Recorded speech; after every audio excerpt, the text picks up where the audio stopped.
Welcome, Mr. Haynes. Thank you for taking the time out to do this interview with us, the Agency for Public Information. All right, it is my pleasure to have this conversation with the API because it's part and parcel of NIS, sharing with the public the plans and the development around pension reform. And I want to thank you and the leadership of API to be a useful avenue in terms of where NIS can share with the public our plans and our program. Okay, so we know there are a lot of concerns, controversy, conversations surrounding the reform. So the government reform and public under that engagement, the 2024 budget specifically, signals the need for a fresh round of reforms, which we know is important. However, can you provide us with some insight into the NIS perspective on this and the urgency and necessity of these reforms at this particular time? So when we speak of reform, it's important for one to get an appreciation of the objective. What are we trying to achieve? For Social Security program, there are three critical objectives. You want to balance between the adequacy of the pension, you want to look at the affordability of contribution, and you want to look at the financial sustainability. And in balancing these three, we have three levers to play with. We have the design of the program, we also have the administration of the program, and we have the portfolio management. So these are three levers, but the design lever has the most impact. So what is the design? So we have to go back to the history of NIS. In 1970, we established what we call the National Provident Fund. And that Provident Fund ran from 1970 to 1986, right? That Provident Fund provided narrow protection to the workers, only a lump sum payment on death, invalidity, or on retirement, and you pay a contribution rate of 10%. In 1987, the NPF Act was repealed, and it was replaced by the National Insurance Services. The intent was to provide a more comprehensive protection for workers. So under the NIS, protection was provided on sickness, maternity, invalidity, death, and old age. So that was a more comprehensive benefit package. And to pay for that, the contribution rate moved from 10% to 5.5% to fund a more comprehensive benefit package. So that's the initial design of the NIS. And what happened over the operations, 37 years of operating NIS, what happened? Within the first 20 years, all of the changes to the NIS were focused on benefit adequacy of the equation. We introduced, for instance, the non-contributory pension. We increased pension in 1994, 1997, 1999, 2002, 2005, we increased pension. And over that first 20 years, contribution only increased by 0.5 in 1997. So moved from 5.5 to 6% only because we introduced the employment injury benefit. So what happened in the next 17 years? What happened between 2008 and 2024? Between 2008 and 2024, the lever of the benefit adequacy was touched. We increased benefit in 2008 and 2014. We also increased contribution rate from 6% to 8% in 2008, and in 2014 from 8% to 10%. So that is the design aspect of Social Security. So today we are at a point, because we focus a lot on the benefit adequacy, not too much on the financial sustainability, because contribution rate moved from 5.5 to 10%, which at this 10% equal to the NPF level. So it took almost 30 years. So today, we basically has a financial imbalance because we're paying out more than coming in. So at this juncture, we are at a crossroads.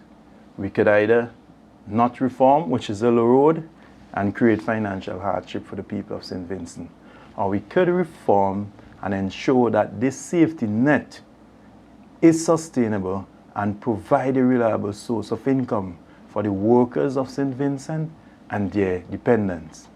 You will get a sense of the need for reform from the actuarial valuations of the fund. By law, we perform this valuation every 3 years.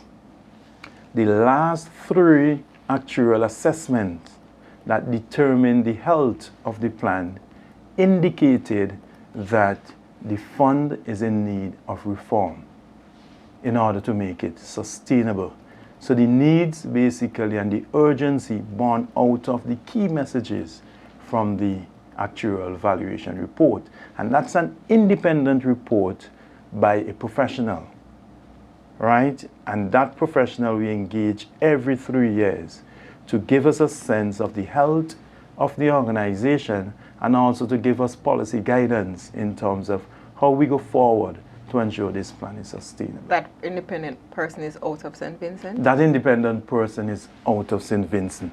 For the first 4 reviews of the NIS, right, we had an independent professional from the US, Francis Bayo.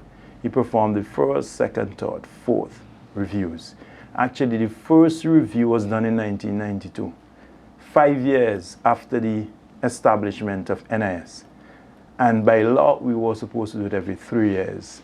The only reason why we didn't do it in 1990 was because there had no availability of an actuary. So we work with Social Security Americas to utilize the services of a staff member to provide that services. And the next 4 reviews was done by our own Mrs. Judith Vera, performed the 5th, 6th, 7th, 8th. Then we engage Mr. Derek Osborne under the company TELUS Health to perform the last 4 actuarial valuation. And these are qualified, independent, professional actuaries. Okay. So, given the public's concern, you have given us a comprehensive view of the 3 levels, what they entail. So now we're at the point where the public is concerned, and a lot of it is surrounding their lack of knowledge, I would say, for want of a better word, of what existed, what is, and what should be. And so now we want to find out, with the pushback, right, from stakeholders, what is the NIS plans in regard to facilitating more public participation in the reform process? And we have to understand that people trying to know what is happening. So what is the plan of the NIS in terms of bridging that gap and helping persons to better understand the reform and what that process entails? Right. So fundamentally, the leadership of the NIS believes in engagement. And over the last 2 years, we have had a successful social dialogue campaign with various stakeholders. And from all reports, the engagements were successful. I mean, persons understood the need for reform. One of the questions that we got from the stakeholders was when, and by how much. So we laid a solid platform pre the implementation of the measures in the consultation process. And the views of Vincentians helped shape in terms of the reform measures. And at this stage now, the measures were announced, as you rightly said, in the 2024 budget. So our role now is to speak to the different stakeholders, educate them about the changes that would come. I mean, we have spoken to different stakeholders. I've spoken to the government, the opposition, employers, unions, teachers, nurses, police, HR professionals, and the public through various mediums. And we will continue this conversation, this dialogue, through the length and breadth of St. Vincent, and using various mediums. And also, we operate what we call an open door policy with regards to this conversation on NIS and reform. For instance, you had individuals coming and having conversation, finding out the measures we're going to implement. We have people like Pajak came, Lozette King, Coombs Van Loo, and those persons who are interested in finding out where the NIS is really going. And we continue that open door policy. We have a very competent communication team that will run with this initiative of education. And not only run being guided by a comprehensive strategic communication plan that speak to how we keep our customers informed and engaged. So that is a commitment from the leadership of the NIS. And what has the response been like from these various stakeholders, both the organized and the not so organized ones? Right. So we have formal feedback because we do survey after every presentation, and by and large the persons understand what the changes would be, they understand the need for reform, they understand the critical importance of social security. There's some concern being expressed in terms of opportunities for improvement with regards to how we reach out to certain sectors like the self-employed and the informal sector. So we are working in terms of those sort of improvements. And also in the journey, there have been misinformation. And we are committed to arm the public with the accurate and correct information about the operation and the financial state of health of the NIS. Excellent. With the proposed reform, are there possibilities for other reform? And if so, what is that process? Right.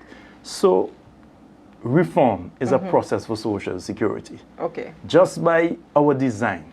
For instance, we have chosen what we call a defined benefit plan, meaning that what you entitled to at retirement is described in the law, it's prescribed, is written in the law. Then we have chosen what we call a pay-as-you-go. Right. The pay-as-you-go means that the current workers will pay the pensions of the current beneficiaries, right? So the cost of Social Security now is a function of this ratio, the number of workers relative to the number of pensioners. Right.